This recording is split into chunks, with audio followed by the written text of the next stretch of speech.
Hi, I am Dr. Marilyn Carroll, and I just wanted to stop by to say, hey, we can handle this burnout, right?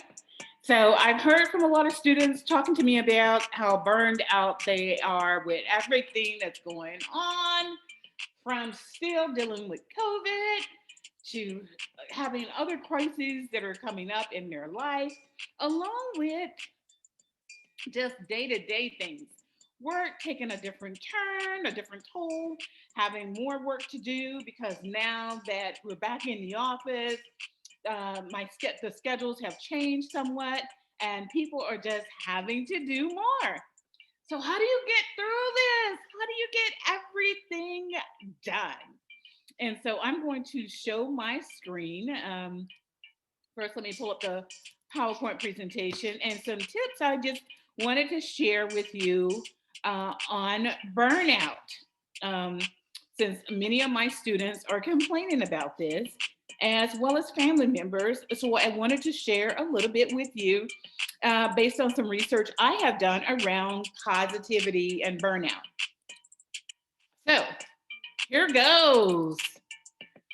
First, let's get a little music to kind of kick us into gear.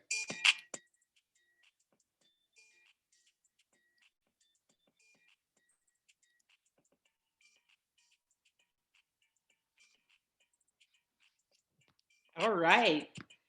That is a special song that was made for me. I had it made for me because I like working out. I like doing things that get me motivated, get me in the groove, get me up and going. So I wanted to share that song with you. It is my one of my motivational songs for the day when I'm kind of working out, relieving that stress, getting it out of my system. And so I like dancing. I danced for a long time in high school, and so that is something that I like grooving to. So I was sharing that with you. Um, let's see. I'm going to stop that music now and go to the PowerPoint, how to stop burnout. And so let's do this slideshow here, and we'll start from the top. Let's see. Let's go to the start. There you go. And here we go. Here is the PowerPoint, how to stop. I don't want to see that. How to stop burnout. So rebuilding my mental self. So in this one, I'm going to talk about, let's get rid of this off the monitor. Let's see. What changes are within my control? So you got to think about that. And why am I feeling defeated? Why are you feeling defeated? How do you make it happen and then let it happen, right?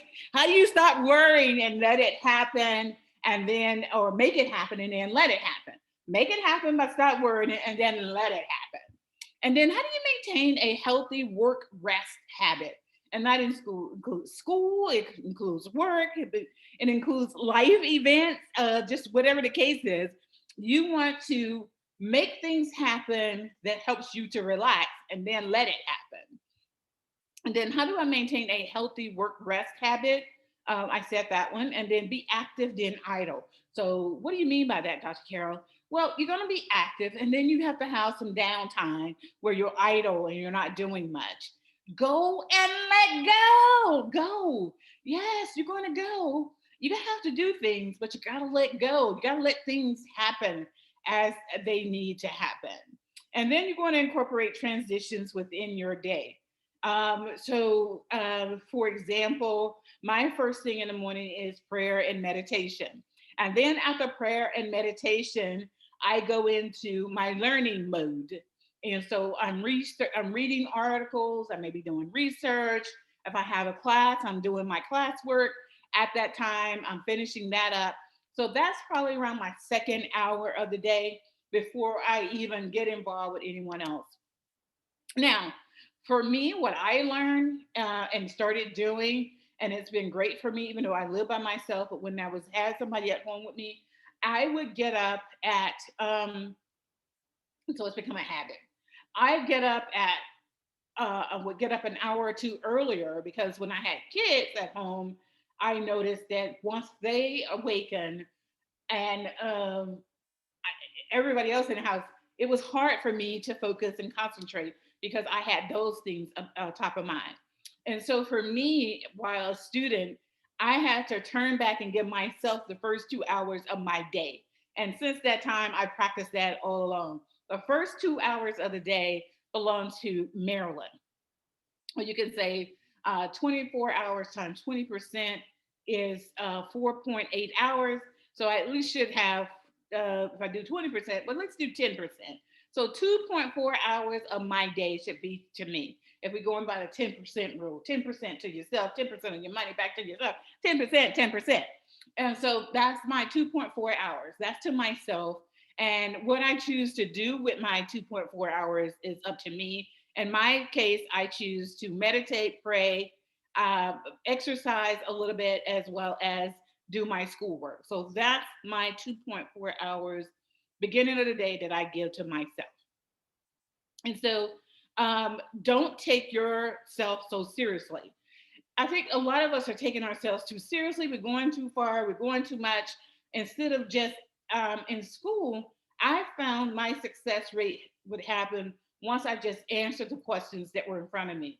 I didn't try to do too much of deep diving. I did that more deep diving when I got to my master's and my, especially my PhD work, because I needed to know certain things. I had kind of grasped myself around. I wanted to in my PhD in the PhD program that I was big on leadership and I wanted to make sure from a leadership perspective I understood everything. So I dived deep into those areas, bought the books and everything else, went farther than what the school asked me to go because I really deeply wanted to understand the ins and outs of leadership. But back up to this one in incorporating transitions within my day. So after my first 2.4 hours of the day, sorry about that, I would go into um, the things that I had to do around the house. If it was getting the kids ready, or if it's cooking breakfast, things of that nature, then I would go into that. But always know that in my 2.4 hours, I had to back into that to understand how much sooner I need to get up and get started on my day. But that meant also at nighttime that I was going to have to go in earlier because I had to get my rest. I'm one of those 8 hours a sleep person. I used to not be. Used to only get 4.5 hours of sleep. But as I become more seasoned, or older, I noticed that I had to get more sleep. And so, with that said, 2.4 hour, 4 hours wasn't enough for me. So now I do my best to get at least 8 hours of sleep a night, no matter what's going on. So if I'm hanging out on the weekends, I may sleep in late on Saturday and Sunday, things of that nature. So going to the next slide. So let's talk about how to how do we combat this whole thing with um, burnout? How do we make that happen for us? Okay. What we need to do on burnout is how you combat burnout is first of all focus on yourself on self-care, and that's what I said a few moments ago. How I take my first 2.4 hours of my 24 hours and focus on me for that day. So I had to back into that, learn how to give myself time first, learn how to care for me first, and then I go from there. And then I complete my learning activities in the AM. Why? Because your mind is more open to you learning in the morning. It may be that you're doing work later on, but as far as learning, the first thing in the morning is your best time to learn. It's like being a baby. We know that babies and little kids up until the age of 5, they retain more information in their early years than they do in their later years. As a matter of fact, you can teach a newborn up to 5 years old how to read a book, how to pronounce words and things of that nature, pronunciation, verbiage, and all of that. And they will retain that information on how to learn for the rest of their life. Yes. You didn't know that, did you? But yes, but it has to start in those early times when our mind is clear and not consumed with everything that we have going on. Now, you do have to clear your mind. You got to leave things at where they are. Now, for those of us that were born Generation X or earlier, baby boomers generation, a lot of us focus on prayer and meditation. Prayer. We pray to God. So we didn't have as much of this burnout and other situations that I see others going through because we were taught to leave it at the altar, pray about it, and move on, and things would take its course. So I don't think we suffered as badly with mental illness. Not that it wasn't there. We found a way to combat that because we did a lot of prayer. We believe I'm a spiritual person, so and I still take that to the day. And I pray and I meditate early in the morning. And I use that to my benefit, and I let go. I let go and I move on. Keep pushing. I was talking to a student today, and she gave me some great Mercedes, one of our students in one of my classes, and she was so positive. It was great. Mercedes said, "Hey, Dr. Carol, I'm sorry I hadn't done my work, but I just got back from my vacation for my birthday." And she had gone to one of the islands for her birthday, but she says, "Listen, I'm going to catch up my work because I know before I was in school, I was at my last class and the school lost accreditation. I had spent $50,000 on that, and that was money out of my pocket. All that time I spent, and the school went by the wayside." But she said she took a new job. She got out of nursing, took a new job in this particular area. Now, the company that she works for pays for schooling as long as she passes the class. So she takes it more seriously. Some of us haven't had those experiences where we understand that education costs money and we got to do it. We got to make it happen. We got to hustle, hustle, hustle and get it done because we haven't got that bill. You get that bill, then something else. But or something else. I'm not trying to stress you. I don't want to stress you with that. But you got to keep pushing. The goal here is to finish what you started. So remain positive. Always remain positive throughout the whole process. Being positive is half the battle. And so I missed something. You know what? I'm going to get that. So I'm going to remain positive and I'm going to keep smiling through all of it. And I'm going to do a little bit at a time, a little bit every day. Even if I'm behind in my discussion posts, I'm going to do a discussion post a day until I get caught up. I'm behind in my quizzes. I'm going to do a quiz a day till I get caught up. I'm behind on a paper. I need to write a paper or two. I'm going to do a little bit, a paragraph or two each day until I catch up and finish that paper. A little a day. Bite-sized pieces matter. And you can do it. But you can't think of the whole and say, "Oh, I got to finish this whole paper. I can't do it. I can't do it. I can't do it." No, just think of a little bit at a time. And I guarantee you, you will get it done. Just a little at a time. Take your time, move through it, but do a little bit every day. So that's a mind over matter process. And then steer the course.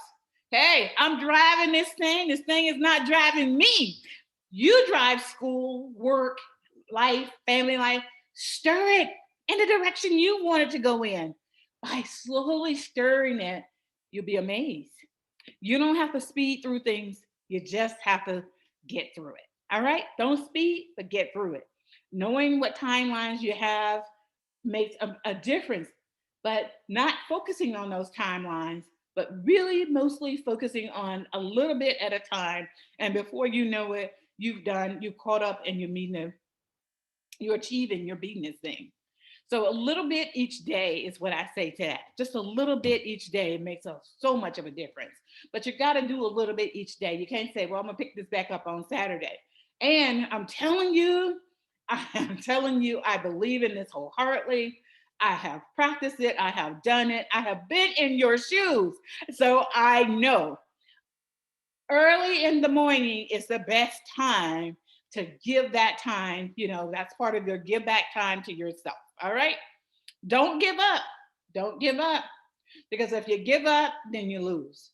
Never, ever give up on whatever you're trying to do, what you're trying to achieve. Keep it going. Keep it going. Keep it going.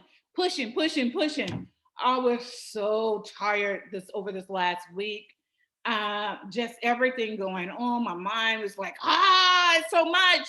It's so much. It's a lot of things going on. A lot of things going on for all of us. I'm just trying to make it. I have things up for grabs. I have meetings. I have commitments. I have meetings I need to be at in various areas, various states. I have to get it done. And so I just take a little bit at a time and I do what's comfortable for me and to keep myself in order.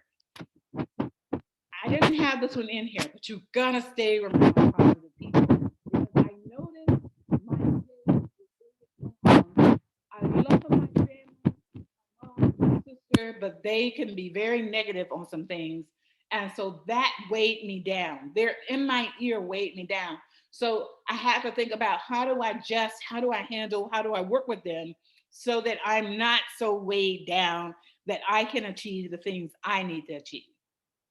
So stay strong in your vision for what you see yourself doing. You see yourself completing that degree, walking across the stage, or getting that diploma, that cap and gown, because you're going to get the cap and gown whether you decide to walk or not. Yeah, no matter what school you go to, they give it to you. But see it happening. See it happening for yourself. And I guarantee you, by taking baby steps, you're going to get there. And just persevere to the end. If you persevere to the end, you're going to make it happen. It will happen for you. And so those are my tips to get through and make it happen and how to handle burnout. There's some other things. Some of us need some additional help, and there's counseling service and things of that nature for us, but you can get those done as well. So you can go to counseling. We have those here. We have an 800 number. We have a group that's ready to talk with you from the school perspective or whatever school you may happen to be in or a situation. Excuse me. A lot of our jobs have great things for us as well from a counseling perspective and things of that nature. But I think the one of the biggest things that we gotta find our spiritual link, whatever that may be, whatever spiritual links may be for you. Spiritual is that thing that guiding post within me, that thing I believe in, that I know is going to make things happen, or if as long as I'm focused, it's going to allow those things to happen. For me, I'm a spiritual person, religious, as far as that's concerned. I believe in For me, I believe in God. For others, they may not believe in that. But for me, that's my part of my driving force. For you, you have to determine for you what is your driving force spiritually. What are you connected to? It's got to be something bigger than you. Because if it's not something bigger than you won't do it. You won't focus on it, and it won't be of that value of or importance to you. So those are the things that I have been doing that have truly, truly helped me. And so I hope it helps you. I hope that this is motivating you or helps to motivate you in the right direction so you can finish this thing strong and knock it out the box. But you'll remember this from here on out. I'm going to post this so that you can pick it up anytime on YouTube. When you're in doubt, and you're feeling burned out, go to this one, listen to it, listen to the tips and getting it done. And remember, give yourself 10% of your day every day. And that 10% is the first 2.4 hours of your day. You decide what you want to do with it, but pay yourself first every day. That's it. Take care.